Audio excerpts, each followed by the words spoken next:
बाबूजी, क्या सोच रहे हो? बस यही बेटा कि तुम शहर में नौकरी ढूंढ लो। अब ना तो अच्छी बारिश होती है और ना ही फसल का सही दाम मिलता है। अरे बाबूजी देखो, ताऊ सुबह तो बैलगाड़ी लेकर गए थे और अब नया ट्रैक्टर लेके आ रहे हैं। अरे धनीराम बात सुन। पर आज तुम ये अचानक से ट्रैक्टर कहाँ से ले आए?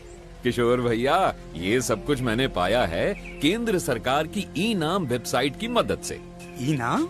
हाँ, ई नाम। भाई, तुम जब मंडी जाते हो तो तुम आड़ती से हाथ मिलाते हो, है ना? और फिर वही तुम्हारी फसल की बोली लगवाता है, बिना फसल की गुणवत्ता जांचे, अपने हिसाब से, अपनी दर पर और अपने ही लोगों को बिकवाता है। उन्हें मिलता है ढेर सारा पैसा और तुम्हारे हाथ में आता है ठेंगा।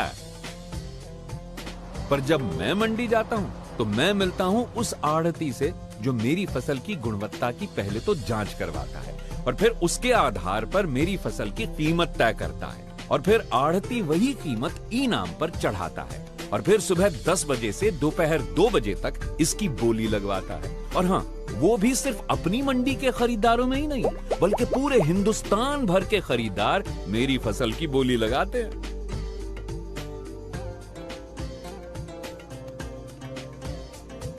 तो मुझे मिलती है अपनी फसल की अधिक से अधिक कीमत उसकी गुणवत्ता के आधार पर, और वो भी मेरी नजर के सामने। और तो और मेरी फसल भी खरीदार खुद ही लेकर जाता है। तो अब अगर अपनी फसल की सही कीमत पानी हो तो अपनी फसल बेचो ई नाम पर।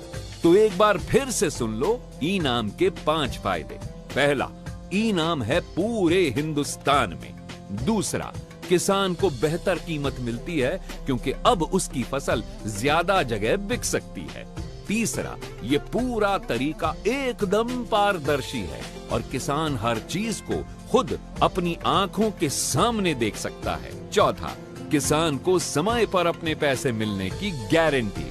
और पांचवा, कीमत फसल की गुणवत्ता के अनुसार मिलती है। अरे वाह, अब तो हम भी अपनी फसल ई नाम के जरिए ही बेचेंगे। और हम भी।